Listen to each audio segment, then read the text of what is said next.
from you, you want to help him, ask him to help you donate money to your campaigns, whatever, your PACs, dangerous people. These are the people that need to be investigated.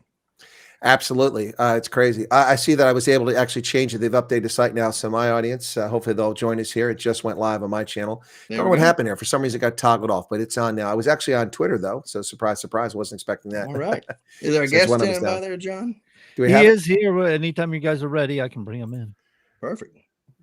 Okay. Well, ladies and gentlemen, let's go ahead and bring our guest in here. Ryan Rhodes, candidate for Iowa's 4th Congressional District. Ryan, are you a Cyclone or are you one of those guys that went to Iowa and now lives in Ames?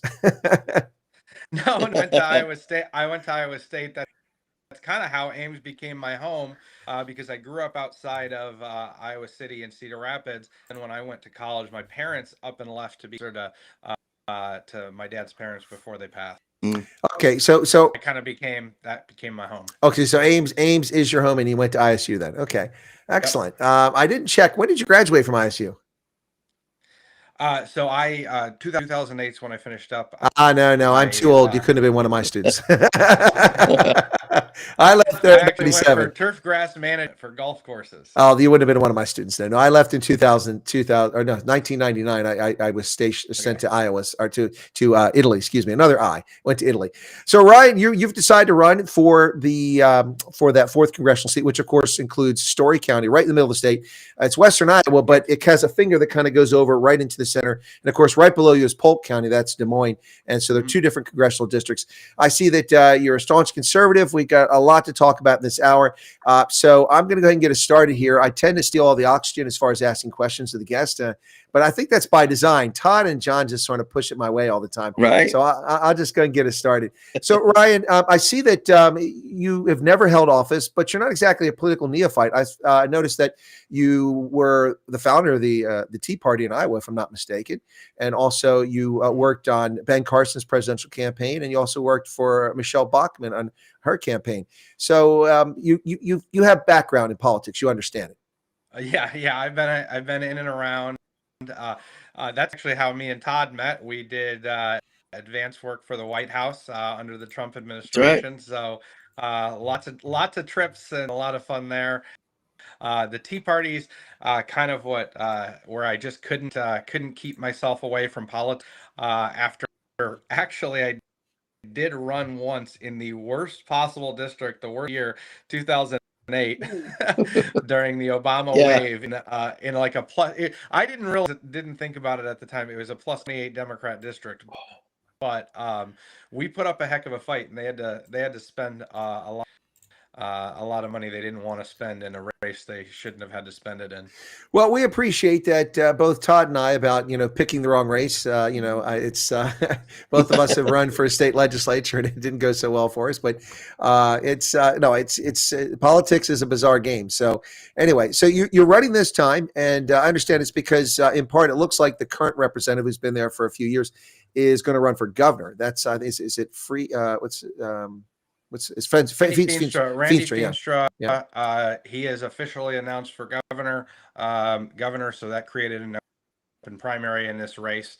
And I really felt called to join. And I think we need, in conservative districts, we need strong conservative fighters, because too often we get in these districts and we get really, quite frankly, a lot of weak people who aren't pushing the Overton window our way, who aren't fighting the left the way. When you have a left district, you get AOC, Jasmine Crockett, Ilhan Omar, and I just think we've got to have our own people, hopefully smarter than that and more articulate, but fighting nonetheless for our conservative values. Well, before we get into that, let's talk a little bit about the Tea Party and what you got you into this. I mean, the fact that you were associated with the Tea Party and a founder there in the great state of Iowa, would it be obvious to indicate that you care about small government, restrained spending, fiscal responsibility, Second Amendment, the sanctity of life, national defense? Those are core values, I would imagine, for you.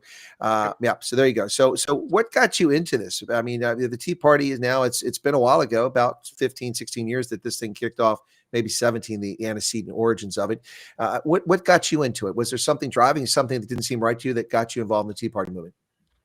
Well, I really just more and more saw things in our country going a really wrong direction. I saw what Barack Obama was doing. And honestly, I didn't see a lot of other people standing up. There was a lot of people that came out for the Tea Party, but I didn't see enough people going out there and fighting and able to kind of corral people and do that. So it was really fun to be able to get out there with the Tea Party and so many more people willing to want to come out and help. But really, it's, from there and never really stopping being involved. It just kind of was like, once you do one thing and you do it pretty well, they keep asking you to do something else.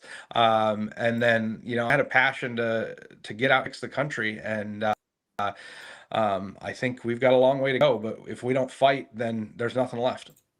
Well, the Tea Party movement was a fascinating thing. Of course, I was serving active duty at the time, and Todd was as well, if I'm not mistaken. We're both serving active duty.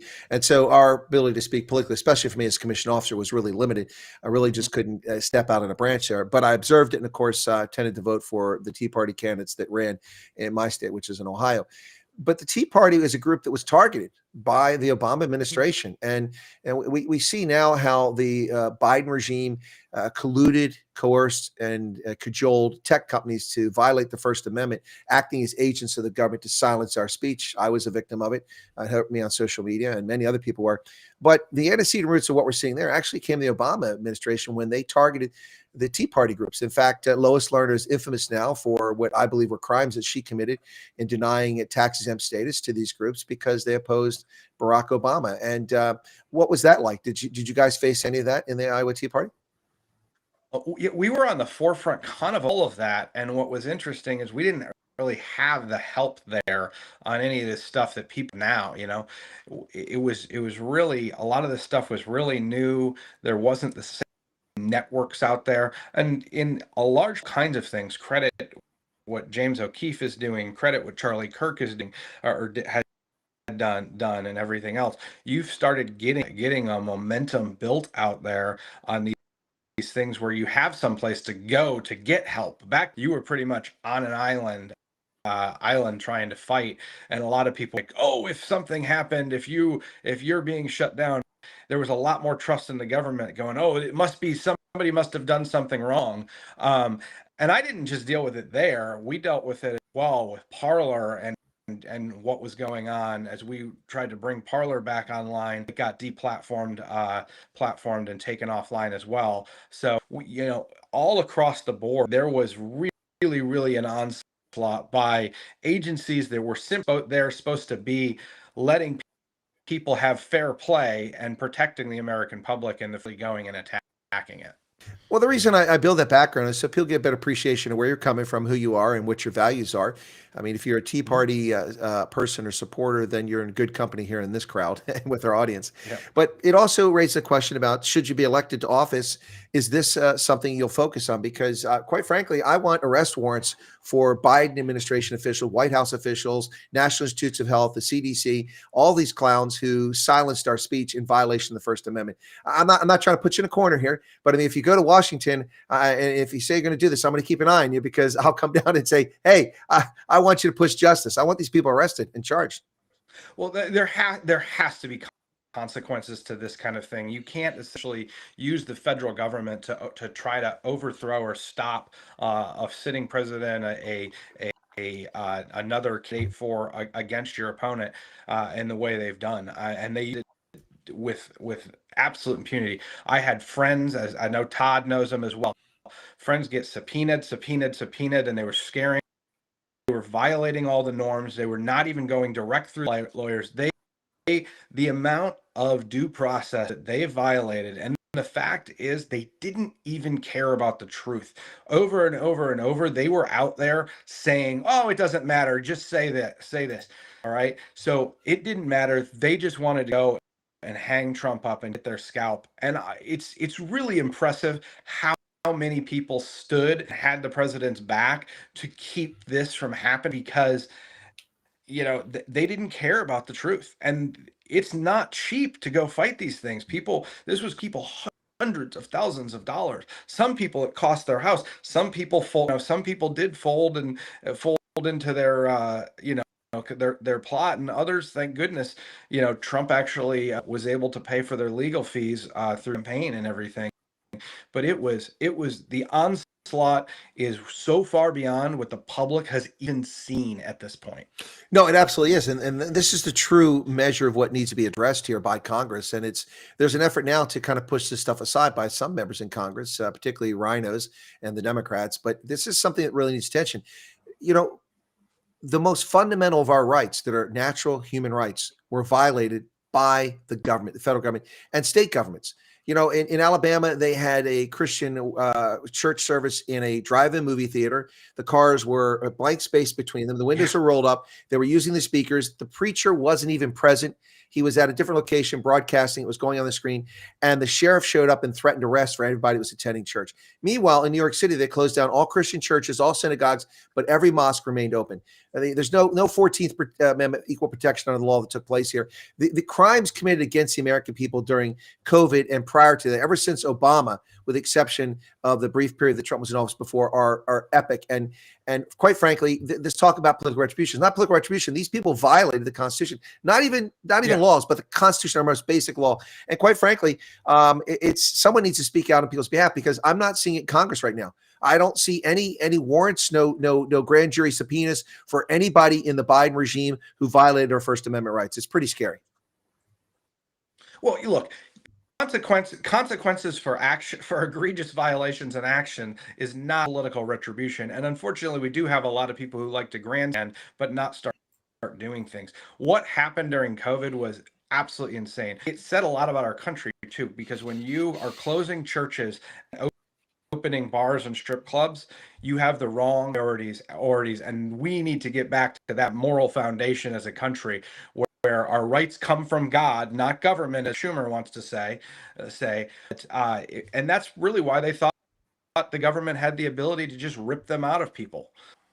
So your campaign, I see, at least at the moment, unless it's changed, the Ballotpedia has 3 other Republicans running in this race. Now, Iowa's first in the nation with the caucuses. Is it a caucus that you'll go to decide this, or is it a primary that they do? No, the caucus is solely for the presidential cycle. We only do that. The rest of the time we are on our normal schedule. So it's very busy. It's June 2nd next year. This one's busier than it's ever been in Iowa. There are 2 open House races. There's an open Senate race and an open governor's race, and we've never had those kind of the deck this much in Iowa on one singular election cycle. I'm shocked to hear that the governor's race is open. Isn't Terry Branstad serving his 55th term? No, he just had his birthday. What is he, 90 now? No, so, but no, the Kim was there. He went to be Trump's ambassador to China, and because Kim was there, but he was the longest serving governor in America. Yeah, governor for life. Well, I mean, he did pretty well, but I mean, he had that job for a long time. He left and came back too. But anyway, so let's get back to your campaign. How is your campaign going? And do you see any challenges, because you're in Story, and much of your district, you got to go out to the north, to the northwest, and then down kind of the southwest. It's geographically, I think it's the biggest district in Iowa. It's over the state, so geographically it blows all the other districts out of the water. I spent 8 hours in the car doing 2 events on Monday. I spent hours in the car yesterday doing an event, getting up to an event, and I'll be in the car. Today was more of a phone call and getting working day, and yet tomorrow got some trips around parts of the state as well. So it is a lot of stuff, of things. I joke because Northwest Iowa is the bastion of conservatism up there in Sioux in that area. I joke that I'm the most conservative candidate from the most liberal part of the district, which is just really accurate as you get out here. And so I think the nice part is I have gotten around those since Ben Carson, state director, did some events here for Trump, the Iowa Tea Party. I was going around to all those parts of the state, so I'm familiar with a lot of folks up in Sioux County, Sioux City, Sioux City are different. We like to do that in the state of Iowa, put a town and a county in a different area. But with the name, but those are there, and it's fun to get out and around.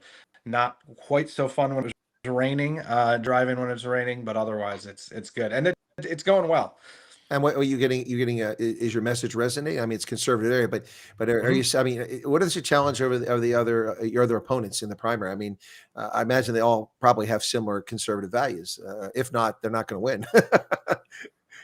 I think the difference in what I've said is there's a lot of people. I definitely came out with a little bit more forceful rhetoric because I think this we're run. I don't need to be congressman men if just for the title, but we are in a time where these guys that are going along to get along, the people who don't what time it is and are just doing it for their name because they really want to be congressman or that has to be the next thing. I just don't think they're going to go out there and fight. I think they're going to get in there along. That's the difference. Don't think but the guys. I just think that the difference is whether or not you want somebody out there fighting, somebody that's going to go to bat for the people, is going to pay lip service to conservatism.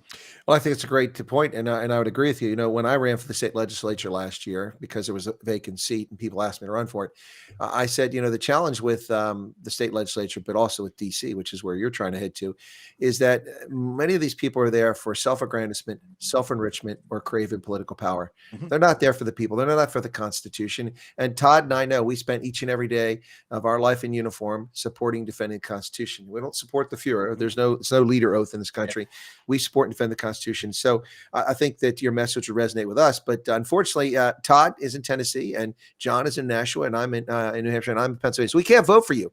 Now, if you were in Chicago, we could all vote for you. So, you know, I'm just saying, yeah, but you're not in Chicago. Your dead relatives. Exactly. You know, yeah, it's, that actually happens. My stepfather voted in 4 elections in Ohio. My mother found out before she passed away. He cast about 4 times and he'd been dead for a dozen years. So that's pretty scary in Ohio. But Iowa is a very, generally speaking, conservative state. You've got outliers. You've got Iowa City. You've got Ames. You've got Des Moines. But beyond that, it's like red everywhere. It's very conservative, very, very interesting. Now, when I lived in Iowa, there was a challenge. They created the Iowa. That's the network there. There was the digital network they created. Can't think of it right now, but Iowa created back in the 1990s. It's brilliant. They wired the entire state with fiber optics so that the ICN, the Iowa Community Network or something like that. Anyway, I forget what it's called, but they were forward thinking, and they did that because they saw that the population was aging, and a lot of youngsters were leaving farms in rural areas and going to Minneapolis and to Des Moines and to St. Louis and Chicago, places like that, not coming back. Is this still a challenge for Iowans? I mean, aging population. Is there any issue or concerns about depopulation? You know, there's been a challenge really in rural Iowa in basically a lot of the town really getting the help. There's in terms of what's going there. So that's a big issue on the how are we going to bring jobs, grow the economy, and help rural Iowa as to where the cities tend to always get all of the funds going to. And whatnot, but there's a few things like that. I think it's a matter of help instead of just giving people hands out as well. I'd like to see things like rural 527s where people, instead of just being for education, you could go and have a 5 for like starting a job, starting a company, whether or welding or something like that, where you need to have some funds that people to as you're starting your company or getting up on a leg up. The other thing is, I think we need to extend the opportunity zones into rural Iowa, where some towns give somebody else a reason to go back and do more investment there instead of just focusing on these cities. Well, that's exactly what I was hoping to go that direction. Yeah, it's the Iowa Communications Network. I think they might call it the Iowa Community Network at one time, which is forward thinking. They built this back in the early 1990s, before the internet really was coming online. Most people didn't know about it. Very forward thinking. My experience in Iowa is that leaders looked ahead, very far ahead, and I hope that's still the case. But and this effort here. So let's say you win the election, you win the primary. You win the primary, I mean, you pretty darn good chance you're going to win the general election. The same thing here in my district because it's solid conservative. But you get to DC. What's the first thing you want to do in DC? I mean, there's so much that needs to be addressed. You know, that it's funny on that question. There's a million and one things. I think one, I do think actually in terms of directly for Iowa, those things that can help rural Iowa that I mentioned, trying to expand that, because I think those are quick things that can potentially be done that will have a lot of help there. I also believe that we have got to go and we have to fight this scourge of transgenderism and what they're doing to our children across the board. That has to be codified. That needs to be stopped from here and further. I know we dance around the edges with it, but we need to make sure that that is 100%, just not there going forward, because what they're doing is really, really dangerous for generations and generations to come. So those are a number of the things I'd like to do. Get the Doge, talk to them about making sure these Doge cuts are permanent and then some. Well, next year is kind of a big deal. You're running in a year for the 250th anniversary of the United States. And I'll read just a moment from the second paragraph of that declaration. We hold these truths to be self-evident, that all men are created equal, that they are endowed by the Creator with certain unalienable rights, that among these are life, liberty, and the pursuit of happiness. That to secure these rights, governments are instituted among men, deriving their just powers from the consent of the governed. And that whenever any form of government becomes destructive to these ends, it is the right of the people to alter or abolish it and institute new government, laying its foundations in such principles and organizing its powers in such form as to them shall seem most likely to affect their safety and happiness. And it goes on from there. But it's kind of a big deal. You are going to Washington, D.C., if you win this race, in the year, well, you'll actually arrive in 77, but you'll be running for office in the 250th anniversary of America. Has that sunk in? Have you thought about that? I mean, what an epic time. Plus, it'll be the last 2 years of Trump administration when you get there. Yep. Well, I guess, I the 250 in the context of I went to Trump rally in Iowa. So I was there for the America 250 celebration then. Excited about that stuff. It's awesome to see what they're doing and all of the events they've got going on. But I guess I hadn't really thought about it directly in relation to that's the year that I'm running in. But I think if we want to have 250 more years, that we are going to have to really I think the best years can be ahead of us, but I do think that we have got to get this under control or they won't be. Well, and you come from fine tradition of Iowans who stood up for this union in Marietta, Georgia, which I've gone down to before. You find a Civil War cemetery, and there's a monument to the Iowans who perished there fighting battles. You're trying to preserve the union. It's a long history of the Iowans who've made a big difference here. The Civil War, all over Iowans fought. It really made a major impact here. And I don't think a lot of people even realize that Iowa was a state back then. And I don't think people realize that you actually get people from Iowa coming out. But going to D.C. In the last 2 years of the Trump administration, have you thought about that? Because that seat's going to be critically important, because there's a chance that the lunatics will win in the asylum, and we might lose a majority in the House. Although I don't think it's going to happen, but a lot of the media are trying to portray this as the Republicans are going to lose next year, the majority, and that could put you in the minority and make it challenging. Well, I think it's all the more to have strong people who are going to back the president, back this agenda, and help him finish his year term, and then hopefully lay the groundwork so that we can hold in 2028 as well. Because I do think it's very, very, very important to be able to get out there and be strong so that we can get another 4 years to really solidify a lot of what's going on. I do think we have great people there. There could be JD Vance, very, very much so, and we're going to need folks that are actually going to hold that line so that they can't come in and tear out everything that's been done. So that I think would be very exciting to be there for that time, and as we're going into things, and all the more reason you're going to need somebody that's really ready to go and understands what we're up against. Well, I appreciate that. That's why I was asking the question. It's going to be a consequential time in our history, and that's why it's important to have strong voices. But I also appreciate that it would be interesting and exciting to be there for those last 2 years of Trump's his time in office. When I retired from the Army in 2019, it was just in time. If it had been another year later, I would have had Joe Biden's auto pen signature on my retirement letter.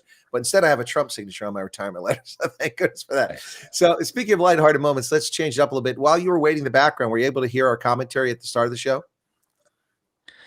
I heard some. I heard some. I don't. Not Okay, sure well, which I just want to ask this question. I mean, can I get you to introduce, get someone in the state legislature, if you get elected, introduce a bill to remove turn signals from cars in Iowa, just to Oh save yeah, money? I did. Because I was the only person in the state to use my turn signal. I will. I will neither confirm nor deny if I'm good at using a turn signal, but but I definitely do know that there, especially when you drive around the roads, you still going, man, there's a lot of bad drivers in different places. Uh, you got to be alert. Somebody almost head on me the at about 12:15 coming home. So I mean, whether it's turns or anything else, we might have some driving coaching to do. I think about the truckers actually the more I drive, like, man, these truckers deal with this across the country every day. Right. Maniacs on the road. But no, I mean, outside of the turn signals, I do think there's a lot better drivers in Iowa than there are in Washington, D.C. Well, I I tell think you that's that. fair too. Yeah, that's because the problem with DC is people are transplants. A lot of them come from places they're not Yeah. accustomed to weather, not accustomed to conditions. But no, I just a lighthearted moment. I thought I'd ask a question. But I Yeah, mean, no, it's fine. it's crazy because most of the roads are just straight in Iowa, and they're pretty flat in a lot of Yep. places. So no, it's one of the biggest challenges I had. Went to Minneapolis and was coming back and in a whiteout, trying to find the interstate Oh, yeah. back down towards Ames, and it's difficult. They got the snow markers out, but the snow just kept coming down. It's pretty crazy stuff. So that presents another question here. Iowa is one of these places that has some weather challenges, and of course the lunatics and the climate zealots who have their faith and religion, they are trying to affect legislation, and that stuff comes up a lot. Is that something you thought about here? There's green energy and and the carbon and all this other stuff that they're always pushing. Look, I think they're gonna see a turn where I think they're losing a little ground right now on a lot of this, because I just saw an article that they're talking about, well, the climate change and the global warming could lead us into a new ice age. Wait, I thought everything was gonna get too hot, And I think that the more people talk about it, and you even see on podcasts and everything else, people go, wait a minute, I don't know if this Greta Thunberg and all this other quite going to do it. Now, I don't think they're going to stop pushing it on us, because a lot of this is coming from foreign countries that are trying to get us to deplete ourselves so that they can run up and others. But yeah, I would very much stance the climate hysteria going out there, and I think we're also going to have to look at stuff and talk about how we shouldn't in some cases be tinkering with our own weather. Yeah, well, I think that's a topic that definitely we'll save that one for another day. Take our own weather, Yeah. but no, you have a very valid point there. The whole purpose of the Paris Climate Accord was to bankrupt Europe and the United States and Japan. That's really the whole purpose of it, and just redistribute wealth to people around the world, because that's what it essentially does. Meanwhile, China builds 350 coal-fired power plants every year, which is more than we even have in this country, and nary a word is said about it. But let me shift here to some of the I think are key issues for you based on what I've seen from your literature and your website. Second Amendment. But one that got my attention here, because this changed things in Virginia a couple of years ago, and this is when the tide began to turn against woke and in DEI. It started in Virginia when Glenn Youngkin ran for governor, Yep. and that girl was raped in a school, and the school board covered it up. And they had a transgender female, which is a biological male, raped a girl in the bathroom, and that changed the whole tune. So this issue of transgender women competing in sports, this is a big issue. Is it a problem in Iowa? Or I say problem. Is it a challenge in Iowa that's come up? Because it certainly is an issue in many parts of the country. Well, one, I am actually also proud to say I was part of the group that helped expose that stuff. We worked with the guys on the ground, and then 1776 action with Ben Carson as well, as Vince Haley and those guys we helped get that info with the guys on the ground, and really blow it up so that became a big issue in this. And in Iowa, it is. You see it. We may not have quite as big of a story as that particular one coming out, but we see it over and over where they continue trying to put stuff in the schools. They're really trying after the school boards. So some of the stuff is out there. It just some of it hasn't been fully exposed yet. I do think has done a good job in moving back and fighting against a lot of this nonsense, but they're never stop. I mean, that's kind of why we said Make America Iowa, is if we aren't proactive, they will be. So if we can't just sit and wait for defense, right? We're not going to play a prevent defense anymore, because that's not getting us anywhere. We have to be proactive in stopping this and pushing and making sure it can't come here and it gets torn out of places all over the country. Well, Ryan, we're talking about some issues for Iowa specifically, which obviously be interest to Iowans, but of course you'll be representing the state and also to a same degree the nation as a whole. You would vote in the House of Representatives, represent the nation. So obviously you have some experience. You've talked about you're involved in that and some other things. But what's this Save Our Bacon Act thing? Is this a California thing? Tell us a little bit about that. That's because that's something. It sounds like you might be able to get some federal legislation stop.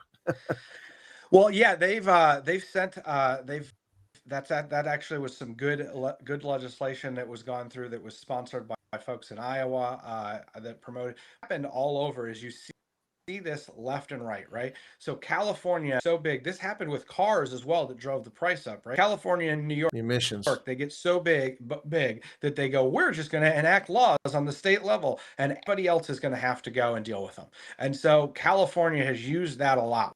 Well, what California did was they used California Prop 12, okay, and they went out there and they really just were trying to use Prop 12 to tell basically Iowa we're going to do their agriculture culture. And so it's the things where it's not just the moral issues, it's not just those, it's every single issue that they are trying to push their agenda on us. And as we've seen, there's a whole lot good left in California.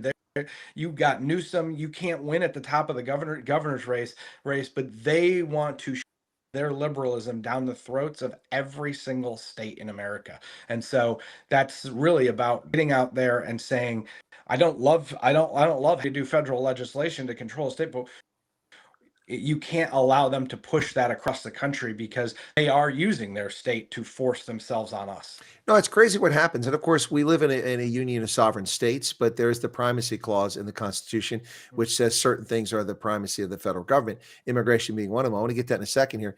But, just to mention, a situation similar here in Pennsylvania, we pay higher electricity rates to subsidize the Northeast. They've shut down their power plants, and then we generate the power here. And we as Pennsylvanians get punished for their consumption. We pay extra taxes for carbon under the Regional Greenhouse Gas Initiative, RGGI, which is a scam. And so we're paying probably about 3 or 4 or 5 cents more per kilowatt hour than we should be paying, because we're subsidizing Connecticut's and Massachusetts, gosh forbid, and New Yorkers who are using our electricity, and we're the ones paying the price. It's horrific there. But let me shift to the immigration thing here, because that's a big issue. That's a big reason why Trump became president. And a lot of people always like to contort things and take the Statue of Liberty in New York, which was a gift of friendship between the French people and America. It wasn't an immigration thing. And some leftists put a poem there, and they put it, "Give me your tired, give me your poor." No, give me your talented, give me your brightest and brightest. That's what we really want. But Canada does that, and they get all the credit. They only let the doctors and lawyers and dentists and agronomists come in the country. They tell all the poor people have no skills not come in. But in America, we've had a very strange immigration policy, and we've had policies that are bankrupt to let millions of people flood in this country. In fact, wasn't it in Iowa just where someone was elected mayor? They're a criminal alien invader. They're not even a citizen. I think it was in Iowa, or maybe it was Colorado. It just happened this in November. Yeah, so that was not in Iowa, but in Iowa we had our school board superintendent who was a non-citizen, who lied on all those forms, really had a whole litany of problems there, and was in our country illegally. And so I don't know how they got through the background check. Almost the more you got into it, there's people getting up there defending him. The more you got into it, the more you found out his resume was a lie, basically, from start A to B, A to Z. And the other thing I think too about this immigration, the Statue of Liberty thing, they also said those longing to be free. Unfortunately, what we have are classes that are not longing to be free anymore. We have people coming from all over the world, Somalia, and these different that are coming, and they're trying to take over, and they're trying to get the handouts. What we see in Minneapolis and what we're seeing in New York with Mamdani is really dangerous, and that's just not a culture that support and maintain our free society. The immigration is a problem that it has to be solved from a budgetary issue. It has to be solved from a cultural issue, and really, unless we get ourselves around that and start changing changing what the way that beyond what Trump's doing that's so good and continuing it. We're that's absolutely paramount to us fixing this country. Well, Ryan, the initial charge we'll hear, of course, is the idiotic racist comment. And, we're also talking about white people. I don't want all these Ukrainians in my neighborhood either. They're white Christians. But you'll hear the racist comment, but then you also hear xenophobic. But the reality is this: if I were to take 1 million Iowans and dump them in Tunisia, in Tunis, people would be a little upset. And what are all these Catholics and Protestants doing here, building their churches in our Muslim society? There is a reasonable amount of immigration. There's a reasonable absorptive capacity. But we see places like Springfield, Ohio, just flooded with 20,000 Haitians in a city that was 60,000. Now it's 80,000. They're a strain on services. It's unfair. And how many Springfielders asked for them to come there? Now, I'm not sure what's going on in Iowa, but I'll tell you, last time I was in Iowa, it was 97% Anglo-Saxon. It's as about a white bread as you can get. But I see that there are also immigrants coming in. And I'm not against immigrants, but this has to be a thing that can be managed. Look at things, and the left wants to make this a racial issue, and it's not. Okay, you have to have a functional society. You have to have people incorporating together. We're seeing all kinds of problems in Europe because they're letting just mass migration go. When people come here and want to be free, want to be Americans, learn our language, and become productive members of society, that's an entirely different. I think that was a lot of old immigration. We don't have that right now. Right now, we're getting an influx of being dumped out of jails and other things, and they're giving them passes to go here. That has been stopped under the Trump administration, but we've still had that issue on these things where you have liberal attorney coaching people that everybody's a refugee, right? We had a guy arrested in Council Bluffs in this district, right? He was a murderer in Guatemala and a member of the cartel. And he came here and he'd been hiding there, having been a most wanted, and he was under refugee status. That's the type of stuff that has to be stopped. And we have to do a lot better job of making sure we know who is and who isn't coming into our country, especially in this. 100% of it. Hey, Todd, it's ironic that Ryan mentions that this guy was registered as a refugee in the country when all the leftists screaming bloody murder over the South Africans coming over here saying they're not vetted. They're actually getting the most intense vetting you can imagine. Trust me, I know, because people will write back to me from South Africa like, I didn't know they knew this about me. I told you. The only people vetted more deeply than refugees coming to America are military personnel for security clearances. Ryan, I told you I could steal all the oxygen in the room. I'm going to turn over to Todd here as we get late in the hour. And I'm sure he's got some questions built up. If not, he'll punt to John, but it's Todd's turn. Right, there we go. Yeah, he took up a lot of the oxygen there. No problem there. I'm a little under the weather, so it just helped me out. But Ryan, to say you're under the weather, I'll just take the mic back. No. To say you have my endorsement and the show's endorsement, I mean, it goes without saying for sure. But folks, we're talking to Ryan Rhodes. He's a candidate for Congress, Iowa's 4th district. Go to Rhodes for Iowa, RHODES for Iowa.com. Check out his website. There you can donate to his page, volunteer for the campaign, etc. But Ryan, really want to ask you, what's the pathway forward from right now to June? What's victory look for you? I mean, how are you going to win this thing? Well, one, it's what I've been doing, getting in all 36 counties in the district, talking to people, getting and spreading that message, because they're looking for a fighter. They're excited to have somebody actually stand up and fight for them, and I see that. And I also see that there's folks who, like I said, they want someone who's going to be both a fighter and someone who's going to protect agriculture and rural America and actually bring a voice to that. And I actually think fighting on the other issues helps you be able to support Iowa as well, because you have a larger voice instead of just being in a corner silent. The other thing is fundraising. We've got a big scissors and things, especially as it gets into the start of the year next year, going into Christmas, everybody's getting. I think they have a little downtime from some of this as well. But got a lot of it we're going to be rolling out, and I'm very excited about that. We have some big ones coming very, very soon, and so it's really just the nuts and bolts and getting out and doing the job. of being vetted by every single one I can get in front of in the district. There you go. And of course, you talked about endorsements and of course, big ones. I don't know if you're alluding to somebody or not, but we'll just leave it at that. Hopefully so. Some big endorsements. I don't know if that's the one you're talking about. Well, we'll see, right? I would love that.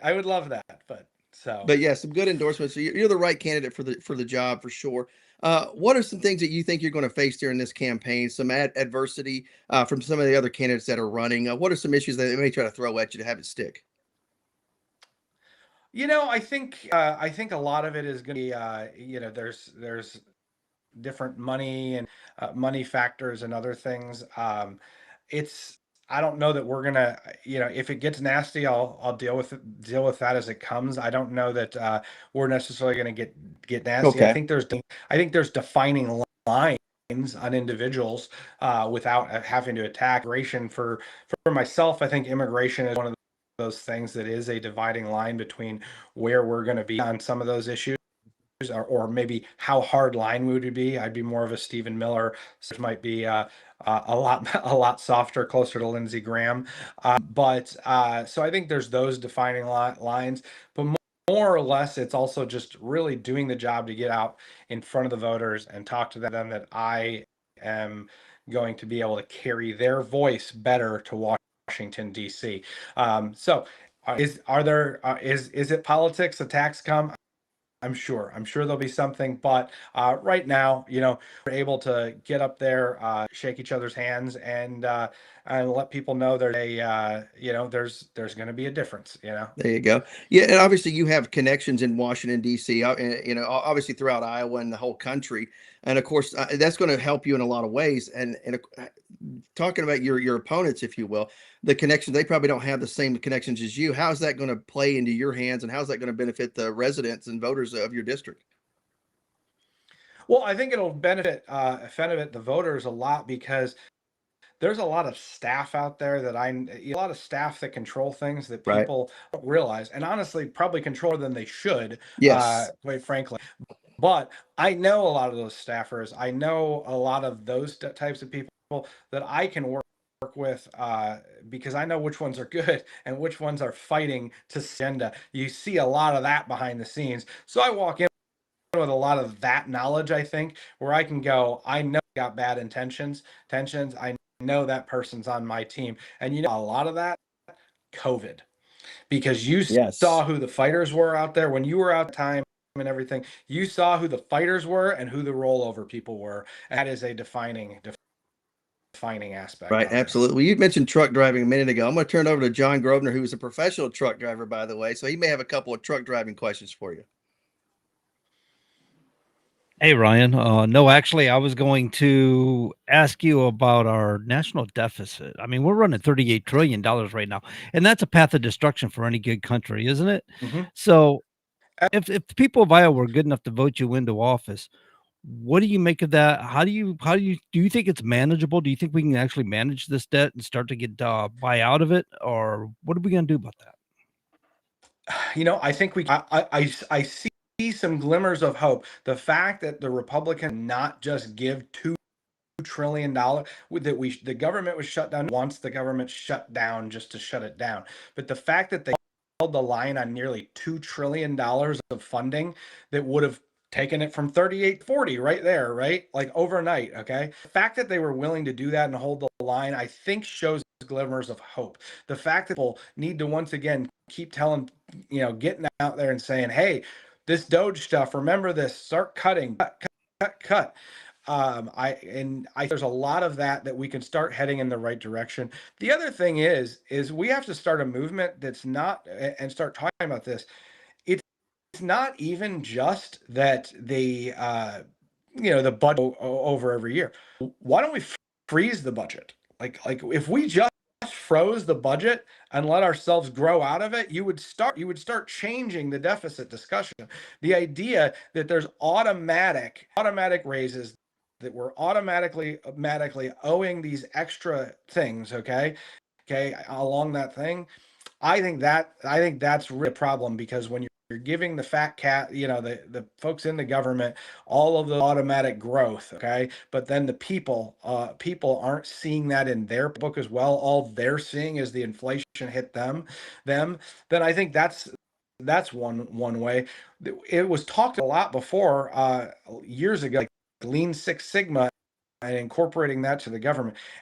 There's just no way you can tell me the federal government is 90% even efficient. So where can those 10 or 15% efficiencies come to reduce these things? Maybe it's getting all non-citizens off of the government dole. Maybe getting, taking the federal government, the Department of Defense, and going, okay, well, that needs to get leaned up a little bit. We need to be a little bit smarter there. I don't think that there is any area that should be a sacred cow where we can't start making efficiencies before we just start automatically.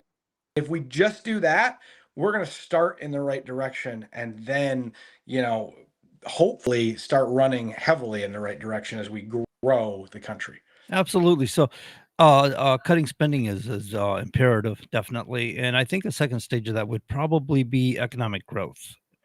And so, how do you feel about the Federal Reserve? And do you think they affect our ability to grow economically, or are they hindering us? Well, look, I think we're seeing this constantly. Like, they're talking about Trump, and now all of a sudden the left decides the economy's bad.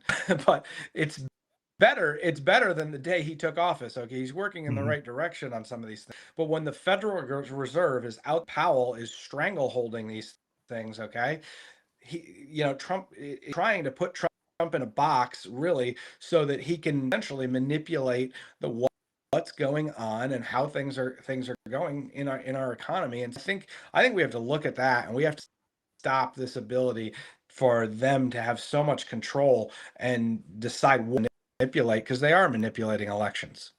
I think you're right on that.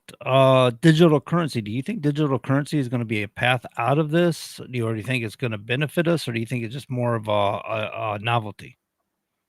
Well, I don't want the U.S. taking over our digital currency. Not like I don't want. I mean, I want us to be a champion of that the crypto and the digital asset type of stuff. But I don't want it all of a sudden to get constricted by the federal government and all of a sudden completely just make another area for monstrosity, for manipulation and everything else. But yeah, I do believe that new era can come through. Is it going to automatically overnight grow ourselves out? No, but I think get the budget under control and then use that together. They can help grow ourselves out of it in the long term. Yeah. We're using a lot of technologies to grow economically. Do you think this economic boom is going to be a trend for the future that's going to bring up our economic standing? Yeah, I mean, I think it can be, as long as Trump is in there, and as long as we have maybe JD Vance on the next time and things like that. I think it will, but it can become a real problem if this falls if we don't get some control on this and some guardrails, and it falls back into the hands of somebody like, Kamala might have almost been the least of our worries as we bring up with Mamdani, AOC, and these other people. I think letting that stuff fall in control of their hands could be very, very detrimental, and they would probably work to turn it against us. So we need to put guardrails in there all growing in exciting fashion. That's probably the boldest statement right there. People need to be careful who they elect. They need to elect the right people. We got a few seconds left here. Would you like to give your website address and stuff so people know where to find you? Yep, it's rhodesforiowa.com, RODES FOR Iowa.com, and it's Rhodes for Iowa on Facebook as well. Awesome, Ryan. Thank you, Chris. You got the lead, bud. Well, there you go. So, Ryan, thanks a lot for coming out tonight. Really appreciate you being here. It was fantastic to hear your views. And thanks a lot for what you did with the Tea Party. It was a movement that was crushed by the powers that be. But we see the roots of it in the MAGA movement out there. I think so. All right, folks, we'll be back next hour. There's Ryan Rhodes running for 4th Congressional District of the great state of Iowa. We'll see you in the next hour after news. Thanks a lot, Ryan. WSMN 1590. WSMN 95.3 FM Nashua. Listen, watch, and stream at wsmn.live. ABC News, I'm Dave Packer. The White House now in possession of the bill passed by Congress to compel the Justice Department to release the Epstein files, say two senior Republican aides. This is today. Attorney General Pam Bondi says the DOJ now has new information on the Epstein files. There's new information, additional information. And again, we will continue to follow the law, to investigate any leads. If there are any victims, we encourage all victims to come forward. And we will continue to provide maximum transparency under the law. President Trump's hand-picked U.S. Attorney Lindsay Halligan revealing to a judge the full grand jury never saw the indictment against former FBI Director James Comey. Comey's lawyers asking the whole case be thrown out. Venezuelan President Nicolas Maduro says he's opened a dialogue with President Trump. This amid a U.S. military buildup in the region and as Trump continues to weigh whether to strike targets inside of Venezuela. This is ABC News. A Chicago woman wants answers from Franciscan Health in Crown Point, Indiana, after she says she was discharged from the hospital while still in active labor and forced to deliver her baby on the highway minutes later. I was stripped of my dignity as a person because I was treated less than an animal. Mercedes Wells says the nurse sent her home without ever seeing a doctor. She claims discrimination and wants the nurse to be fired. Investigators in at least 3 states say they found By Heart infant formula still on store shelves weeks after a recall over potentially deadly botulism cases in babies. At least 31 babies in 15 states who drank the formula have been hospitalized. No deaths have been reported. Target is hinting that its holiday season might be more subdued as the retailer reports a drop in third quarter profits. The stock has lost nearly 35% of its value so far this year. Target sales were hurting from high inflation and tariffs before the shutdown delayed federal pay and delayed food stamps. Dave Packer, ABC News. A stiff chair makes you sit. An X chair lets you float. Upgrade to an X chair, engineered for better posture and focus. The secret? Patented lumbar support that adjusts instantly. SiFloat Infinite Recline that moves effortlessly with you. X chair is next level ergonomic seating that truly floats. Right now, you can save up to 50% with the X chair holiday sale. Supplies are limited, so visit xchair.com today for up to 50% off. That's xchair.com. At Bank of America, we asked our people, how do you take ownership of your career? I'm able to grow my way by putting the priorities that I have for my career first. I thrive on being a leader who's behind the team, not in front of the team. Every few years, I'm being re-energized because I get to do something different and learn something new. See how our teammates are growing in their careers at bankofamerica.com/great place to work. What would you like the power to do? Bank of America, proud to be an equal opportunity employer. Ladies and gentlemen, the Beatles. The only thing we have to fear is one small step for man. And the Boston Red Sox. This is WSMN's Life for Today for November 19th. Happening on this day in 1863, President Abraham Lincoln delivers the Gettysburg Address. And in 1959, Ford Motor Company cancels the unpopular Edsel. Born on this day in 1831, the 20th President James Garfield. And in 1933, Larry King. Dying on this day in 2017, Charles Manson at 83. And in 2023, First Lady Rosalind Carter. She was 96. You just keep me hanging on. And finally, on this day, in 1966, the Supremes' You Keep Me Hanging On hits #1 for the first of 2 weeks. And that's WSMN's Life for Today for November 19th. I'm Bill Kincaid. You just keep me hanging on. Ooh, now you don't. Hi, Nashua. I'm Perry Cataldo from Choice Benefit Services, your local insurance agent that has dedicated himself to all the Medicare plans in New Hampshire. Whether you're just turning 65, new to Medicare, or already have a plan, I'll explain all your Medicare options and extra benefits that you hear so much about. I ensure you're getting all you're entitled to and all that you deserve. Nashua, don't get fooled again this year. Call Perry Cataldo at 603-461-5550. That's 603-461-5550. Or visit me online at cbsnh.com. That's cbsnh.com. I look forward to hearing from you. And remember, health is wealth. Continuing the legacy started in 1904, Roger Pellerin of Gate City Monument Incorporated continues to provide the same high-quality monument, custom headstone, and stoneworking craftsmanship today that they built their reputation on over 100 years ago, servicing Nashua, New Hampshire, as well as nearby areas in Massachusetts, such as Lowell, Billerica, Chelmsford, and beyond. From creating custom monuments to memorialize, to landscaping and granite work or restorative services, each job is done to your satisfaction and is backed by decades of experience and integrity. If you're thinking about stonework, think Roger Pellerin of Gate City Monument. Visit online at gatecitymonument.com. Stop by and meet Roger at 321 West Hollis Street in Nashua, or call 603-883-7141. That's 603-883-7141. Gate City Monument, memorials of distinction for people who care.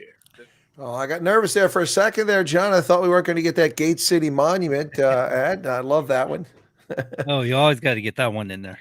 Yeah, we got to get Roger on here one day. Seriously, we have to do that. I'll have a beer or something, a local bar or something like that. We get up that way to Nashua.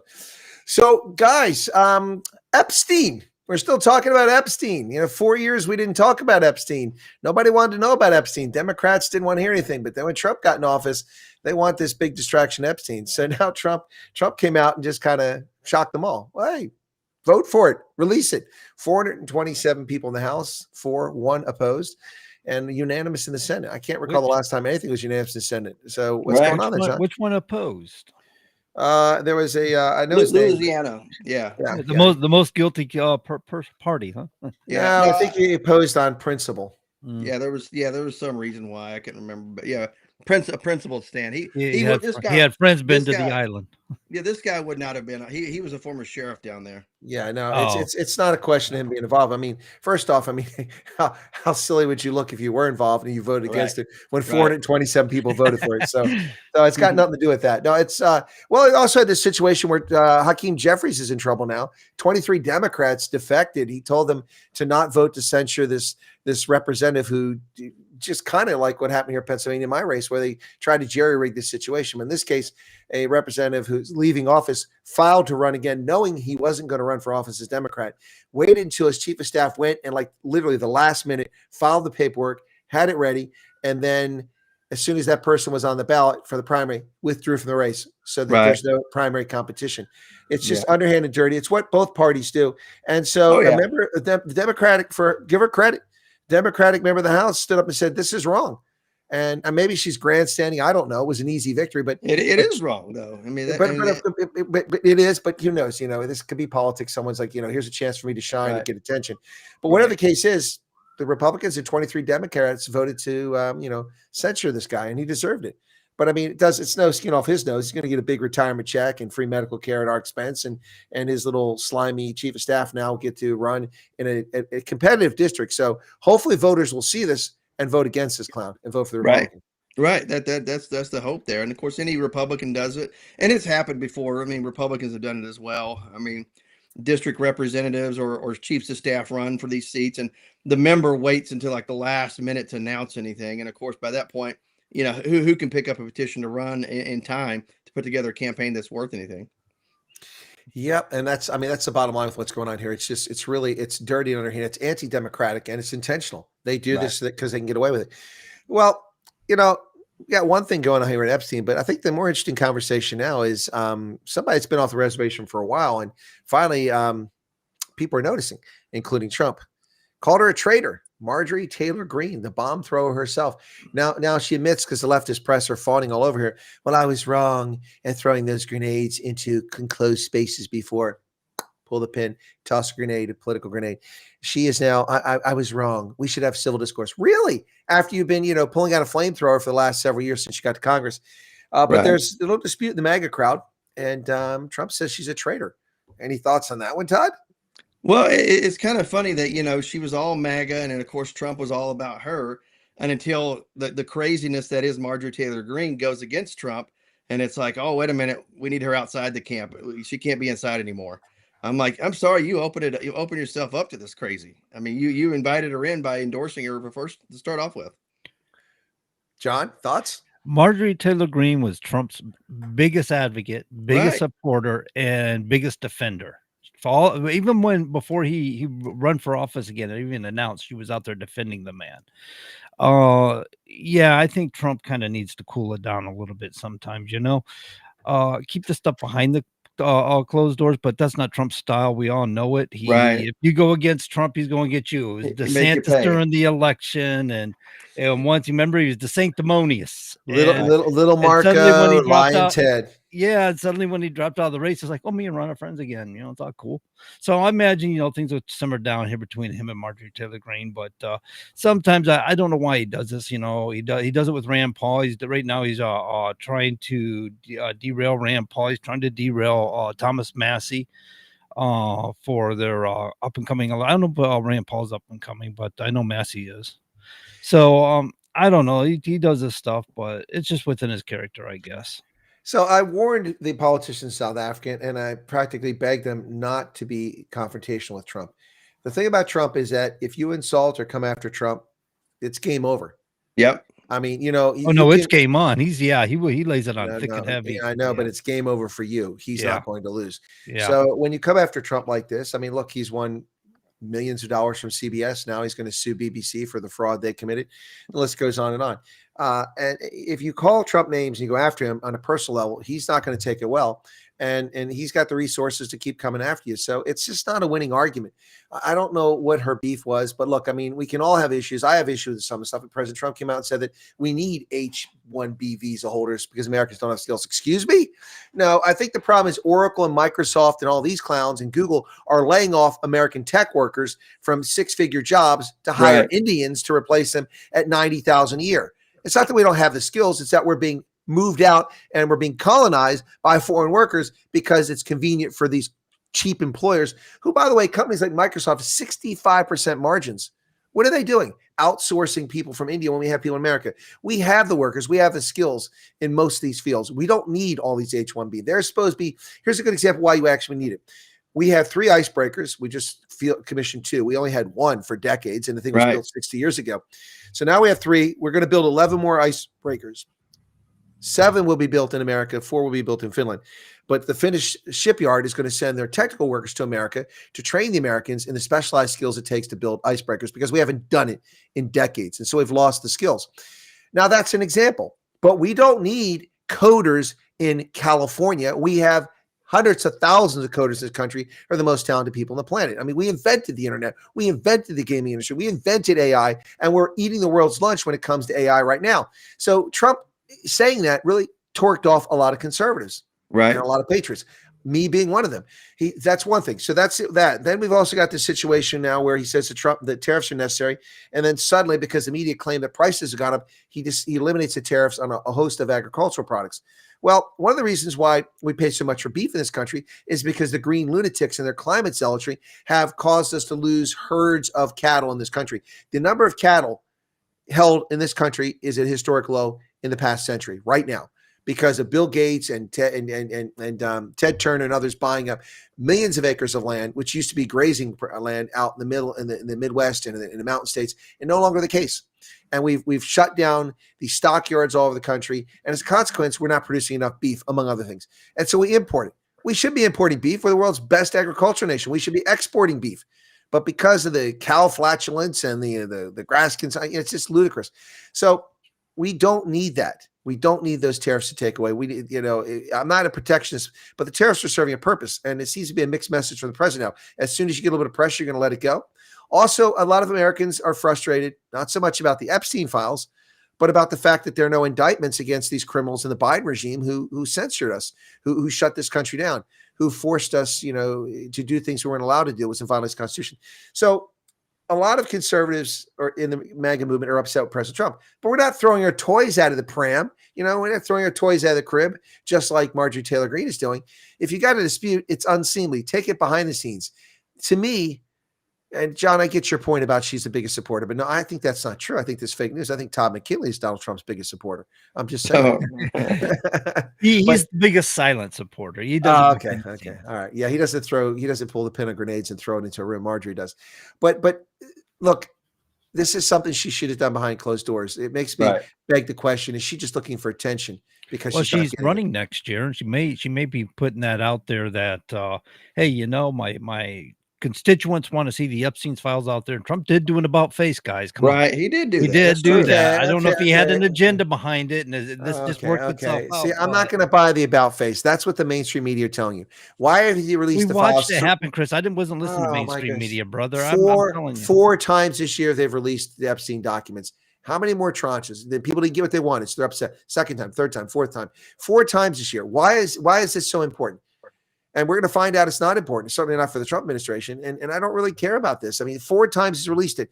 Nothing's ever enough. But no one screamed for 4 years when nothing was released. This is why. I mean, the New York Times is they were waiting for Trump to get into office for it to be released. However, Biden did release some documents when he was in office there, and it got more redacted when Bondi went in. When she released, that's the same items, but she redacted more of it.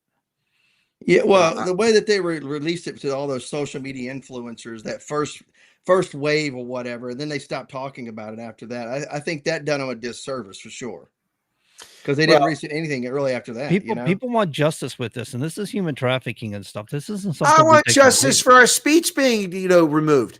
I can't fix the sufferings of people. I want justice for that too. I want justice for that too. I want justice for a lot of things. That's something to be upset about. That affected all Americans, and it changed the history of this nation. What happened to these young adults and children that happened supposedly in Epstein Island is a tragedy. But he's dead. They can only go after his estate, and they can punish the people that are supposedly involved. Going after estate. People want perpetrators. There are other people out there. There are statute of limitations to these crimes, and most of those statutes have expired now. So I'm not really sure what people are hoping to accomplish with this. I want people charged with crimes who committed it under the statute of limitations before it expired. We can't go after Hillary Clinton for a theft of classified information, for misuse of top secret Senate Department information, because they let the statute of limitations expire. These crimes need to be addressed. What's the statute of limitations for human trafficking?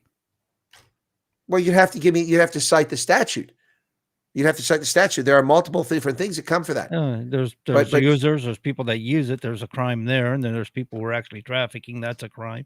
Yeah, but if you do release it, and let's say they say John Grosvenor was involved, and it's like if there's statute of limitations involved here, they can't really come after you. But now they've tarnished you as a perpetrator, but you can't have your day in court though. Correct. But it also puts a spotlight on this person, because people are creatures of habit. And if they were doing it then, they're probably still doing it, thinking they're gods and they can get away with it. I can understand, but if you have reasonable doubt, you should investigate them or arrest them, try to convict them, which that didn't happen here, which is kind of sad in my book. We're not overlooking your point, Chris, because you got a good point about other crimes that have been committed against people in this country. Oh, absolutely. Violating our rights and taking away our free speech was heinous. And I think Biden's head should roll for that. I don't think there should be a statute of limitation. There probably is, but there shouldn't be for crimes like that. So the problem with I lost viewers on my channel. I really don't care they're obsessed with this sort of thing. The problem with this is that lots of people went to Epstein's Island. Rich people, connected people, because they went to meet other rich connected people. They didn't go to diddle little girls. Yeah. Some of them obviously apparently did, according to what the testimony they have. But the problem is that, just the mere name of your mention of your name being in there doesn't mean you did anything wrong or you observed anything. Right. I seriously doubt that Stephen Hawking was diddling little girls. The guy was paralyzed. Right. He used the voice machine. Stephen Hawking went to Epstein Island. It was a pleasure island, not just for that pleasure. It was just like all these different, elite clubs and such. It was a way for the wealthy and connected to stay connected, to seek privilege, to get deals between each other. Without having the public right next to you, wanting to do photos, talk to you, pitch you ideas and all that. Yeah, I can understand that for sure. Hang out. Yeah, I mean, that's how this all, man. That's how this all started. And that's how Trump is wrapped up in it, because rich people move in circles, and that's true. What it was. But then Trump found out this guy was a scumbag and he cut him off. 2007, 18 years ago. Right. And so, I mean, look, this is not going to go anywhere. I mean, the Democrats who are going to be exposed in this will resign. They won't be prosecuted, and nothing will come of it. In the meantime, the statute of limitations is ticking for the people who violated our constitutional rights. They crippled this republic. We're lucky we have a republic. We almost didn't have it. People, can you believe that idiot Kamala Harris got 40% of the vote? It's insane. Dangerous. Yeah. Anyway, dangerous for sure. People don't think when they vote. Well, that's true. But what is up with Hillary and Bill Clinton now? They're gonna thumb their nose to Congress. Are they going to be contempt of Congress? What's going on? Yeah, I find him contempt. He's already been contempt of Congress. He's already committed perjury against Congress. But let's go ahead. They refused to show up for their deposition, so I think they're in contempt of Congress. Hold him in contempt. He's not the president. Right, that's true. But it's not going to happen. That's never going to happen. They'll never see the inside of a courtroom for sure. Not one day. No, not going to happen. They'll never be held accountable for Whitewater, for Vince No. Foster, for Monica Lewinsky, for selling our stealth technology to the Chinese communists who funded their campaign. Yeah, no one is upset about that. The Chinese Communist Party funded Bill Clinton's 96 reelection campaign. We have the receipts. It was proven. Yeah. He got reelected. People knew about it. It's Yep. insane. Yep. And I don't understand people in this country that can overlook things like that. Like, yeah, it doesn't matter. He's doing a good job.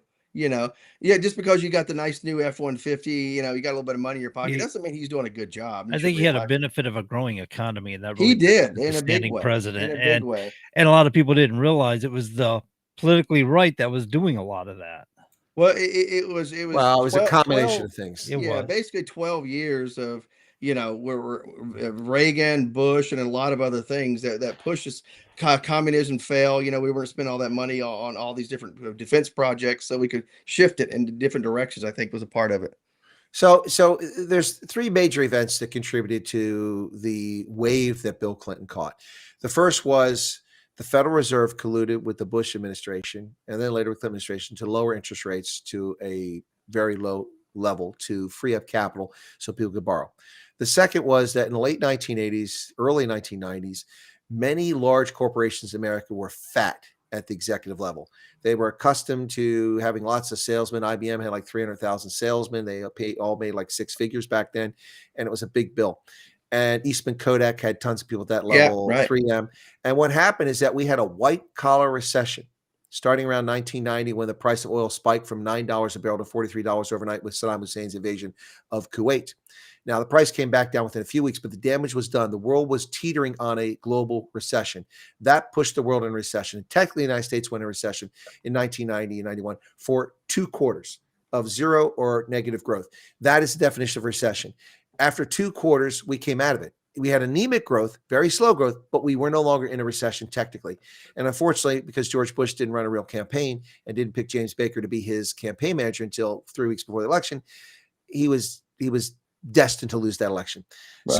So we've got the interest rates being artificially low. We've got the corporations trimming the fat and becoming profitable, which gave them money to invest their business, expand their business, advertising, new factories, yada, yada, yada, and grow and make their offerings more available for things in the service industry. Those two things. And then the final thing that no one ever thinks about and gives credit for that pushed us, propelled our economy to create 18 million jobs in those Clinton years was the birth of the modern internet in 1994 with the first graphical-based browser. Right. It was a big. Well, the dot-com boom came on the heels of that, but Mark Anderson and a team at the University of Illinois at Carbondale released Mosaic, the first graphics-based browser using, where you could just click instead of typing in the text. That started the internet revolution in 1994, which fostered trillions of dollars in economic growth. All of that benefited Clinton, and people thought the economy was good. It wasn't because of Clinton. It was because the interest rates were low. The American corporations trimmed all the fat that they were wasting on employees that they were paying they didn't need to. And the third thing is this explosive growth. And that led to efficiencies, economies of scale. Look at Amazon now. You can buy virtually anything on Amazon. If it isn't from Amazon, third-party sellers join Amazon's site. Amazon makes as much or more money not selling things, but providing cloud services, storing websites like Parler and other places. And the list goes on and on and on and on and on. Amazon now is one of the world's largest delivery services. Now competes with UPS and FedEx because the Amazon trucks are everywhere. As a consequences. So that's just one example. And then you take all these other companies like IFC, and you've got Oracle and Microsoft and Google that didn't exist. This whole thing, we have an ecosphere, an environment in the business world now that was created as a consequence of the 1990s. And Bill Clinton had zero to do with it. Al Gore did not invent the internet, had nothing to do with it. He profited from riding the wave of events that unfold around him. Those three things: interest rates, trimming the fat in businesses, and then the internet revolution. That is why our economy grew. Nothing to do with it. But the other thing added to it, a smaller issue, is we reformed welfare with Newt Gingrich pushing the Republicans, and they got Clinton to sign that. But I mean, that had an impact. But we still wind up spending a god awful amount of money in deficit spending. And oh, by the way, people say they balance the budget. We never balance the budget. No. That's a fiction. We never balance the budget. The money that they claim balance the budget, they stole $360 billion from Social Security Trust Fund, which there's no trust in, there's no fund, there's nothing in it except IOUs, digital IOUs. They took $360 billion, and then they claimed that the federal government had $167 billion surplus in the year 2000, the last year that Clinton was in office. It's fiction. You don't take money out of your checking account and spend it and then put some at your savings account and say, see, look, I saved money. You didn't save money. You didn't save money. You spent the money that came in. If they had left the $300 billion into the Social Security account, then they would have been a deficit still of $100+ billion because they didn't have the money. So that's why Clinton had the success, and that's why people look back at him fondly. But he's a reprobate. He's an evil, nasty SO. Well, I won't say it. We'll stop at SO. But you get my point. So that's why Clinton was so big and famous. But instead, a lot of the roots of our discontent now and eventually the financial crisis of 2008 were created then. Were created during the Clinton years. The things were put in place in the government that created the situation that led to the financial crisis in 2008, 2009. And because of that, that begat what we have now. And we still have a mess. And the rest of it is cowards in D.C. So hopefully if Ryan gets there, he can be one of the strong voices, stand up for what's right, moral, and just. There you have it, John. There we go. Yeah, and we can't keep creating failing social programs that we have to keep deficit spending to keep solvent. Well, it's not solvent; it's just deficit spending to keep them going. Well, but the real problem is not that. We got to be honest about that. I mean, people don't realize that 82% of the budget isn't even discretionary. Only 18% of the federal budget is under the purview of the president. He can decide where money's spent for the Coast Guard, for the Defense Department, for Federal Aviation Administration, for all those things. 18%. So 18 cents of every dollar. So even if you cut the entire federal government's operating capability, you'd still spend 82% of the money on benefits. And that's because Social Security and Medicare and Medicaid, and that's just devastating. Social Security should have been carved out and put into a separate fund that never touches the government's hand. Never touched the government's hand. If that had been done, Social Security would be sound today. It would be in the black, and the government would not be anywhere near as large as it is, and we would not have a $38 trillion deficit. But the politicians can't resist a fat pig that they can pork and steal from. And that's what's been going on for decades. That's the bottom line here. Absolutely. Well, I was at a dinner a couple months ago with a Congressman Van Hillary of Tennessee. He had served like 3 or 4 terms. He term limited himself. Now he's running again. He's been asked to run again. He's going to try to do a few more terms.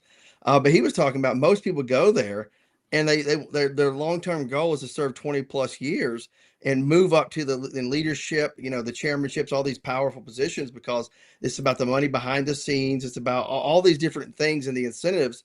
It's not about really serving other people. And that's how we've got to this point is, people that are going there for the wrong reasons, not to serve the individuals that elect them, but to serve their own special interest. Well, and that's, of course, the 3 lines I used in my campaign. I use to this day.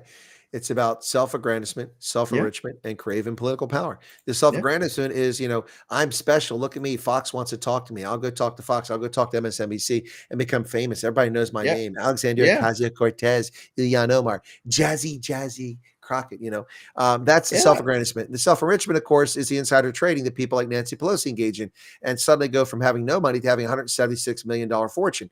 And then, of course, the craving political power is this nonsense that we'll just vote as our party tells us to vote, regardless of whether it's good for the nation or not.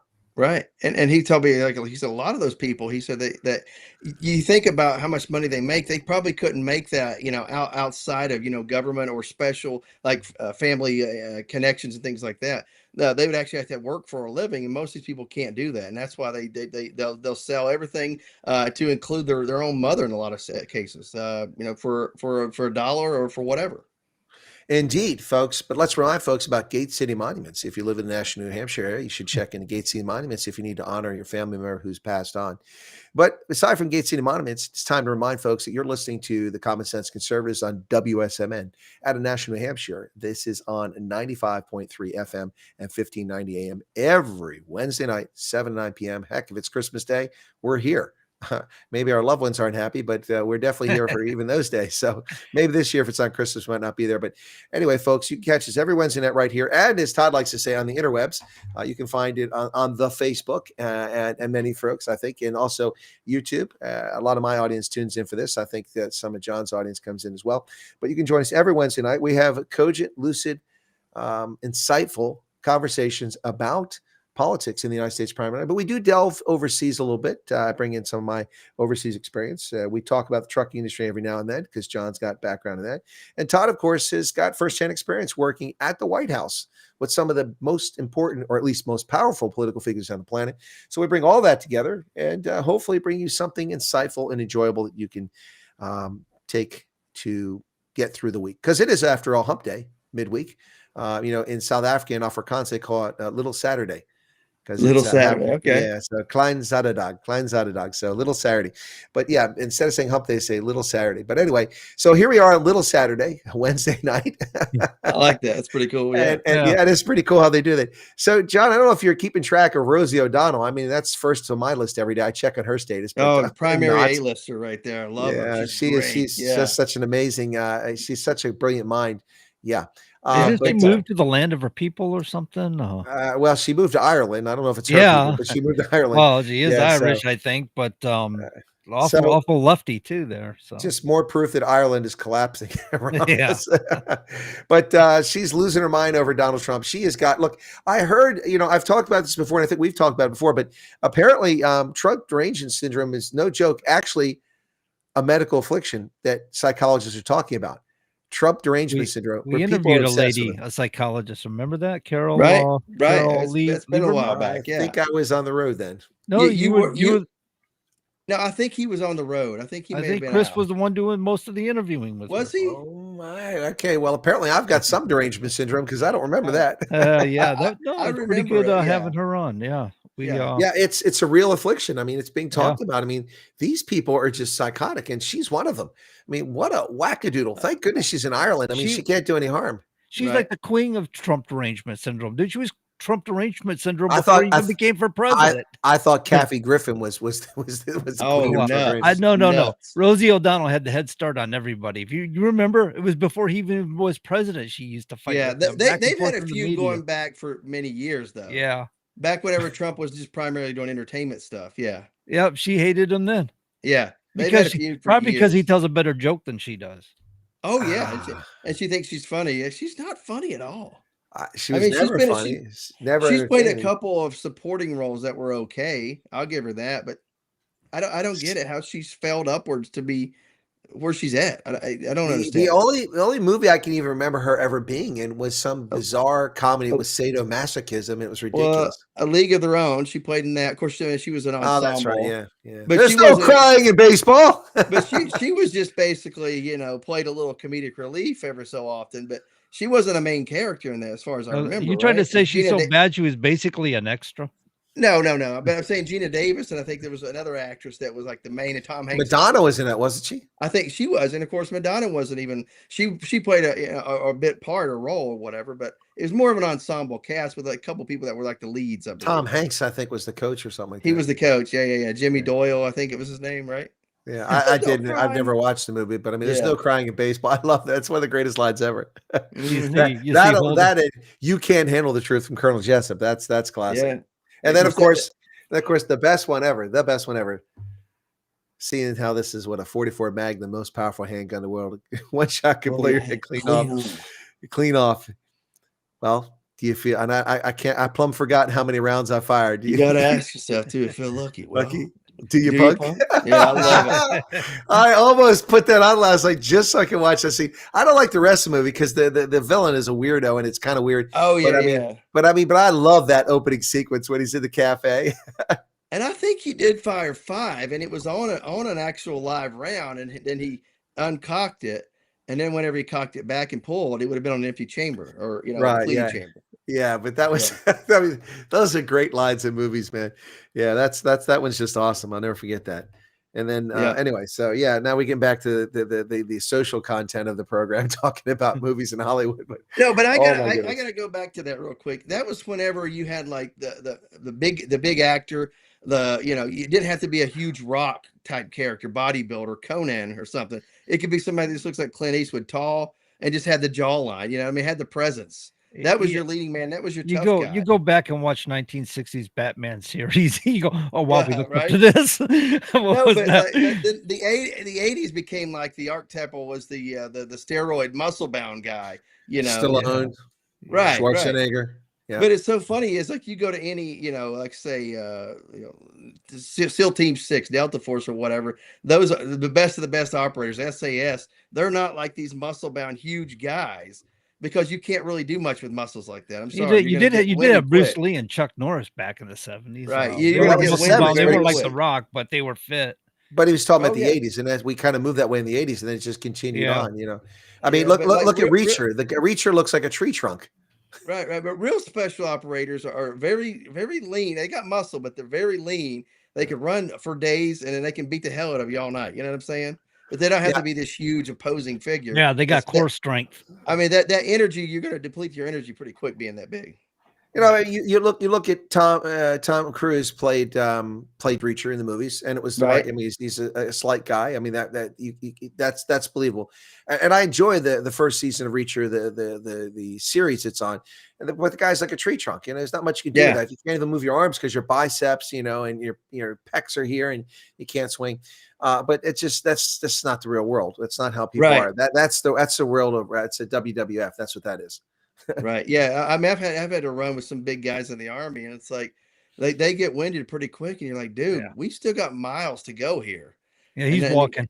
And like these guys are benching, 400 some pounds, but like whenever it's time to run, they're done. That's it.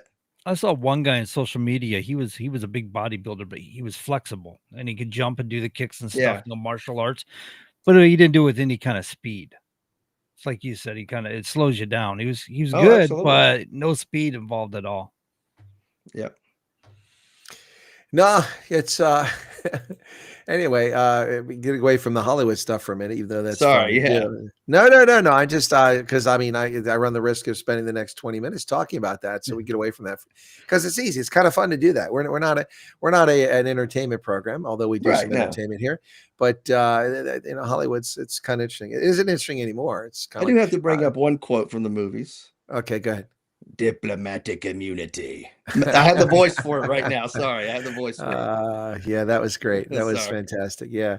Now that, of course, is from Lethal Weapon 2, which is the first one I saw. Lethal Weapon 2 is incredible. I really, that's good stuff. I love well, I mean, since we haven't got away from that, I actually watched a series and binge watched it.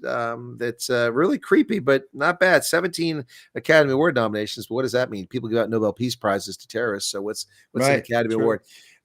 Fallout. Wow. Whew, man, that's a creepy series, but it's actually entertaining. Yeah.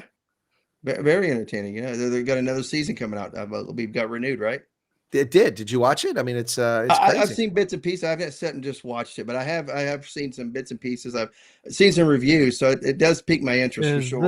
Is this on Netflix? Futuristic movie, dystopian? Yeah.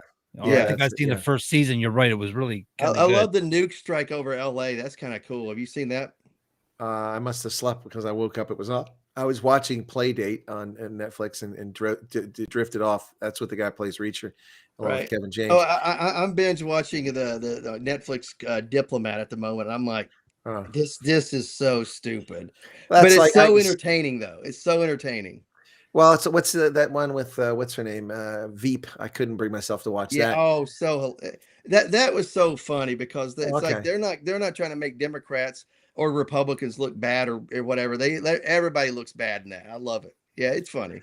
Well, I mean, after trying to stomach watching The West Wing, I just really couldn't. This is certainly not. It's they make fun of themselves. It's like they make fun of the Democrat Party and Republicans just the same. I think you would actually like it. It's just comedy, pure comedy.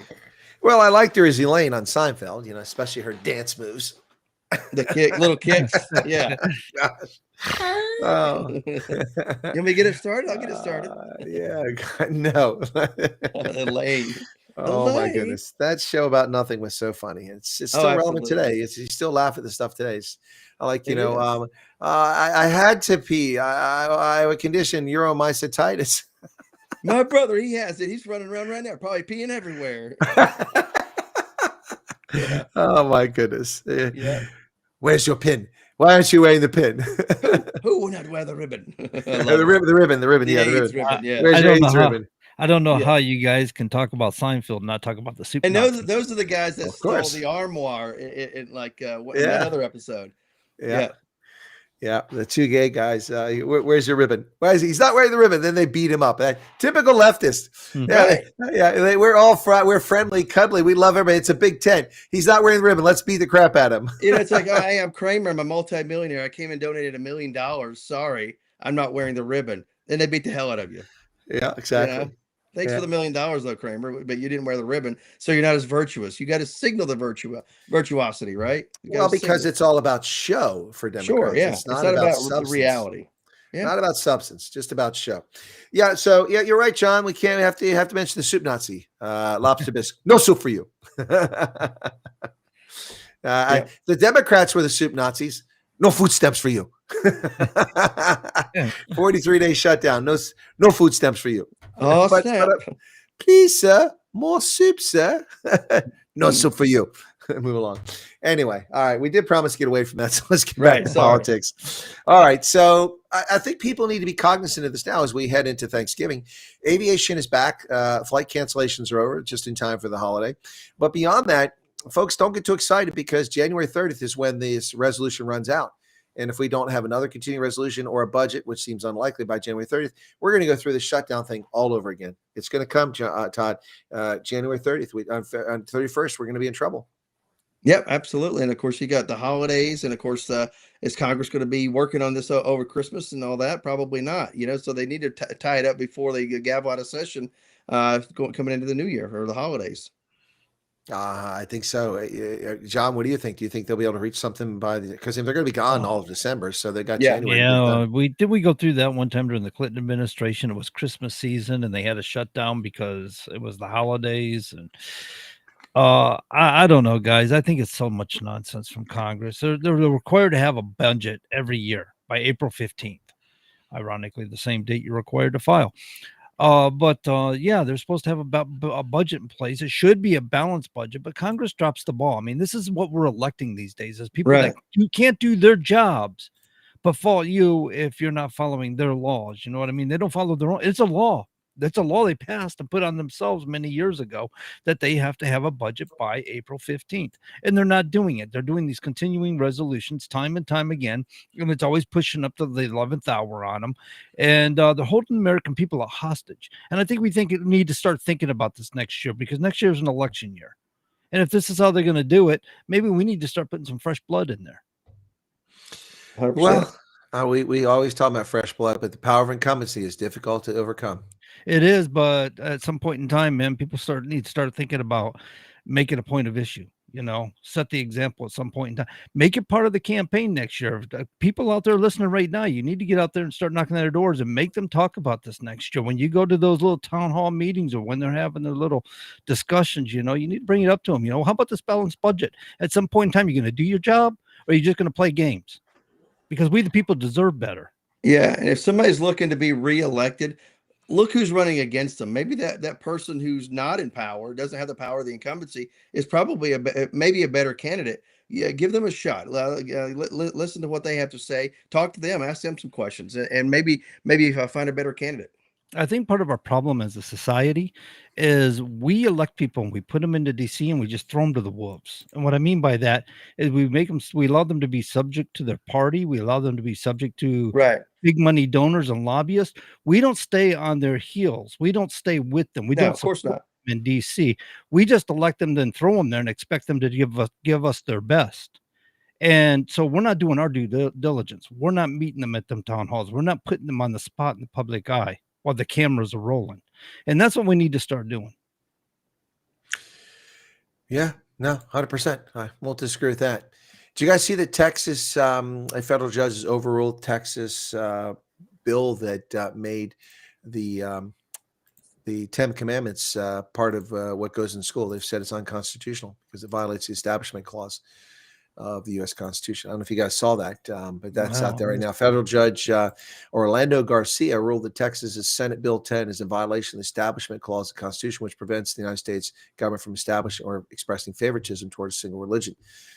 So there you go. Yeah, Bean Wilner, the plaintiff in the case, is relieved. She said, "I'm relieved that the result today is ruling my children, who are among a small number of Jewish children at their schools, will no longer be continually subjected to religious displays. The government has no business interfering with parental decisions about matters of faith." Yeah, man, I don't know if that 10 Commandments necessarily is like promoting one specific religion necessarily, right? I mean, it says no other God before me, but it doesn't say I am Christian God. It says I'm God. I created everything, basically. I don't know. I think this one's a little sticky because the Establishment Yeah. Clause, there's no Establishment Clause. They're calling it that, but Congress shall make no law respecting establishment of religion. And that's not making a law. That's not Congress isn't making that's a law Congress, in that respect. exactly. Right. That's a local school district allowing 10 Commandments in. That's This is what activist judges do, though. Oh, of course. I don't Congress is know, not- man. yeah. Sometimes I think maybe we should just try not to intermix religion because we have diversity in religions in this country. And I really honestly think maybe we should stop trying to. I know people are trying to compensate because we're seeing, and I heard it on Dana LaRoche show as it was playing when I was coming into the studio. There was a congressman out in Texas talking about the influx of Muslim the infiltration of Muslim was more to the tune of what he was saying it. And I'm inclined to agree with this. We're being infiltrated. We were talking about some of this here with our guest earlier. We're being infiltrated. Yeah, people aren't coming here to assimilate with us. They're coming here to infiltrate and sway our politics. And we've seen a lot with Palestinians here in the last couple of years. Absolutely. Yeah. Right here in Kingsport, where I live, Northeast Tennessee, you go out to, say, Target or somewhere like that, and you're seeing more and more people who would never live in this area that are here, not assimilating, wearing the burqa and all this stuff, not at all associate with anybody else. They're over here in their own little clique, community, whatever. And it's like, it's dangerous in my opinion, because no one's assimilating. You're creating your own little community, and it could be dangerous. Because think about it, you oppress people in your own countries. Now you're coming here and doing it in a microcosm.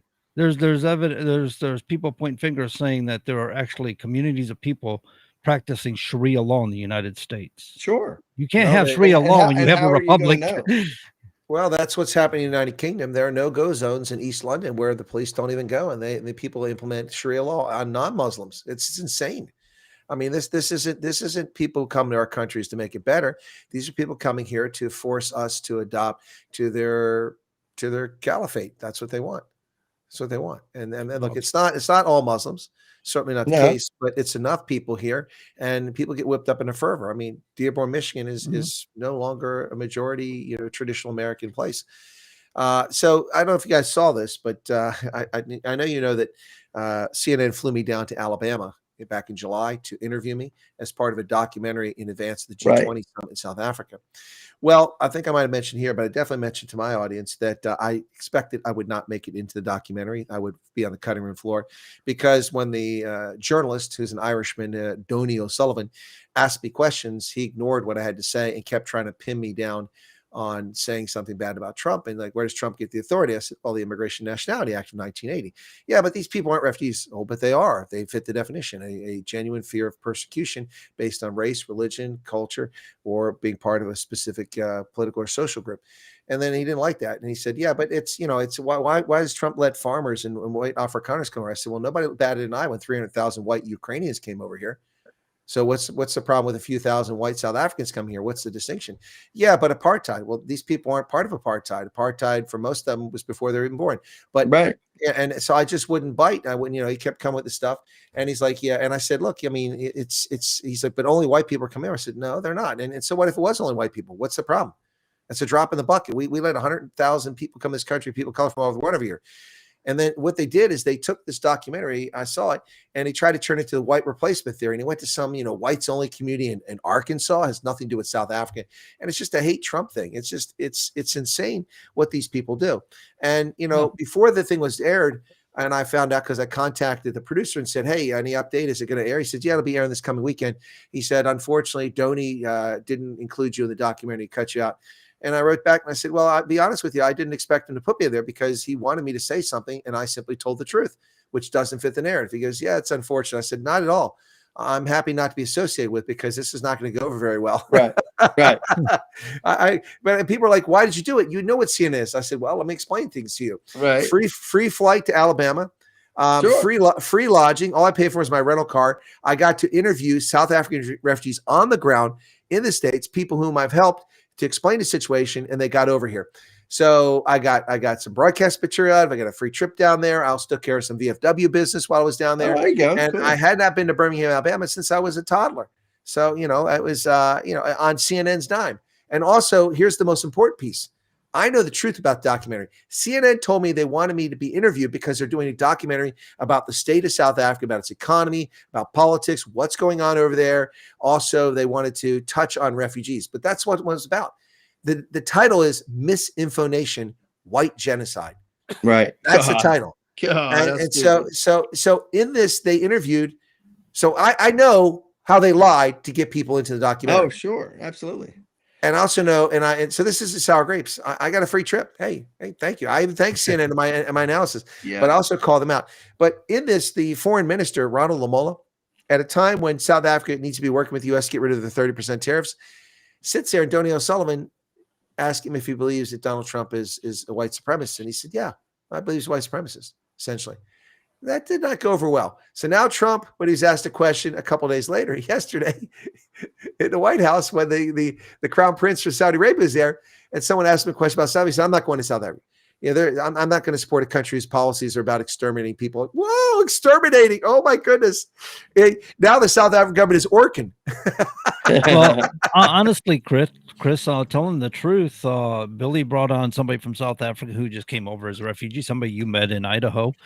And we spoke with him last night, and I asked him about it. I says, "Aren't black people persecuted too?" And he goes, "Well, no, they get robbed too. Yeah. And the average may be 5 black people get robbed on their farms and 1 white person. But the problem is they're not torturing the black people they rob."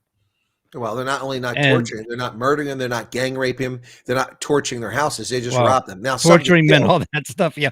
But in other words, I don't want to go into details, but yeah, because they do some horrible things. If you get into the details of what they do to these people, it's disgusting, it's evil. And so I asked him, I said, "Why? I mean, was this related to apartheid?" And he says, "Well, no, it's systemic. It's coming from the top. Leaders and stuff are encouraging this behavior." Mm-hmm. That's true. This is the truth, guys. This is what's happening in South Africa. It's leaders. It's no different than when our left over here is praising BLM, who's riding in the streets and calling them peaceful protesters. Mostly peaceful, right? So these people, I mean, it's worse because they're encouraging the death and torture of people just because of their skin color. So these people lie. In the White House, in the Oval Office, we saw President Ramaphosa lie to President Trump on the issue of land expropriation. We're not expropriating land. Okay, well, that's why did you just pass an unconstitutional act called the Expropriation Without Compensation Law? Why do you need that law if you're not going to expropriate land? Well, we need to take land to public interest. You already have expropriation guaranteed under the Constitution, but it says, just like eminent domain in America, you must have fair and equitable compensation, and you must have the approval of the seller and the buyer. So here's what they say. This is why they lie to president. You have to take them at their own word, what they actually say. So in 2018, Ramaphosa announced that they were going to go after, have a constitutional amendment to change expropriation, but that failed, barely. And Section 25 did not change in the Constitution. So what they did in December 2021, then the Justice Minister, now the Foreign Minister, Ronald Lamola, said changing the Constitution was just one instrument we could have used. The matter is now ended. We will now use our simple majority to pass laws that will allow for expropriation without compensation. Yet they lied to the president, said they have no interest in taking property without compensation. But going back here in 2021, the Justice Minister actually said that's what we'll do. And by the way, that's in violation of their Constitution. And then in January 2022, Ramaphosa said the ANC will implement its resolution on the expropriation land without compensation, despite the refusal of other parties in parliament. So they passed a simple law which violates the Constitution. And it goes on and on and on. So in here, the deputy president in 2024 said that it may well be that you have issues with the wording thereof, but the intention is to achieve exactly that, that we need to expropriate land without compensation where applicable. And he continued, we use the words in the act that we should expropriate land if it's in the public interest. The issue of nil compensation, I'll look at it, but my sense is nil compensation is that you don't pay. That's exactly right. Exactly right. So, and then in August of this year, Cyril Ramaphosa praised Zimbabwe's illegal theft of land and unconstitutional theft of land in the early 2000s, saying he believes South Africa and the entire region should take a leaf from Zimbabwe's agricultural model, which led to mass starvation in Zimbabwe. These are who these people are. They're thieves, and they're doing it with the law, just like the National Party did during apartheid. So you just have to take these people at their word. When they tell you they're going to do something, believe them, because they're going to do it. But when they come to the Oval Office and lie to the President of the United States, and then the media pretends that they were ambushed, they asked for the meeting. They requested it. Trump gave it to them on short notice. They came to America, and then the media forget this. Cyril Ramaphosa was 43 minutes late. He made the President of the United States wait 43 minutes. Oh my goodness. You knew it wasn't going to go well when that happened. And then he gets in there and he lies to the president. They show these crosses that were out there and put on to mark and commemorate white farmers and their families who were murdered in South Africa. Didn't Trump have videos ready to go? He did. He misspoke. He said these are burial mounds. They're obviously not burial mounds. I mean, look, what Trump says and what he does aren't always the same thing. The executive order governing this isn't anywhere near the rhetoric he says. But it's, so he said mounds, but it's actually these markers. And anyway, it's just, look, it's these people, it's insane. They lie and they get away with it. And the media lets them get away with it. So the media, instead of focusing on the fact that Ramaphosa lied, because Ramaphosa turned to Trump when they showed this cross, and he goes, Mr. President, do they tell you where this is? I've never seen this. At the end of that, I mean, I live 6,000 miles away, and I watched the footage unfold on the state broadcaster. At the end of it, when they had a banner across Rhodes saying, begging the president to take action to stop farm murders. He lies. He lied to the president of the United States Oval Office, and Trump has had enough of it. So yesterday he said, I can't support a country whose policies are exterminating people. I'm like, whoa. That's right. That's right. That was huge. So, and they've also been insulting him all year. And the thing that goes back to what I said earlier, if you attack Trump personally, forget about it. You're not going to get anywhere. You cannot recover from that. Look, you don't have to like Trump, but show him some respect and you'll go a long way. You'll get what you want. You don't even have to stroke his ego. You can, but you don't have to. But if you just come out and attack Trump, it doesn't matter whether you're right or not. He will grind you into dust. He will pulverize you. And that's what's going to happen to South Africa because of their arrogance. I mean, this week on CNN, their foreign minister said Trump is a white supremacist. Earlier this year, they persona non grata and kicked the ambassador of South Africa out after he went in a Zoom session and called America racist and that Donald Trump was the leader of a global white supremacist movement. He was kicked out of the country. So that's two senior leaders of the party. It's not going to go well for South Africa, folks. No, it's not. Why is this not an issue within the United Nations when they talk about human rights and stuff? Because the world's woke and because the victims are white and the world is racist against white people. There we go. That's what I was going to say. That's it. But the point is they don't do their job, right? They don't hold people accountable as they're supposed to. But I don't know why people hate white people. We got short change, man. We get skin cancer rates astronomically higher than anybody else because we lack sufficient skin pigmentation. Because our ancestors got out of Africa because it was too darn hot and they went north and less sun and got lighter and lighter, man. I mean, it's a ripoff. I mean, we got cheated on skin pigmentation. Leave us alone. Quit picking on us, man. Plus, we had to live where it's cold. Jeez, forget that. Exactly. We had to adapt and overcome. These other people stayed in the warm zones. They're fine. This is a man from the South. Anyway, so that's what's going on. So we're close to wrapping up here for this weekend, folks, on the Common Sense Conservatives. Hope that you enjoyed the program tonight. I'll go around the horn. Any last quick thoughts from Todd and John? Todd, you got anything for us before we wrap up? No, that was great. Yeah, our guest last week asked for your contact info. If I could pass that along, that's cool. Absolutely. My name is John Grosvenor. I live in Nashua, New Hampshire. My phone number is 555-772-3944. All right. No, you can pass it along. John, you got anything to wrap it up? We're just about done. Maggie Goodlander is encouraging, along with other Democrats, that members of the military should ignore Trump's orders. Last time I checked, guys, Maggie Goodlander, by the way, is District 2 U.S. House Representative here in New Hampshire. And that's what's going on in New Hampshire, right there. Yeah, so she's encouraging people to get themselves court-martialed and Oh, that's where she's okay. I saw that. Look, this person is a criminal. She needs to be dealt with. She's inciting better. She's inciting an insurrection, just like that idiot out there in Portland. Anyway, these people are dangerous. All right, that's going to do it, folks. Thanks for tuning in. Be sure to hit your like buttons. Be sure to tune in every week and whatever social media you're watching, and catch us right here on terrestrial radio, WSMN, the Common Sense Conservatives. From Central Pennsylvania, for my co-host John and Todd, this is Chris saying so long.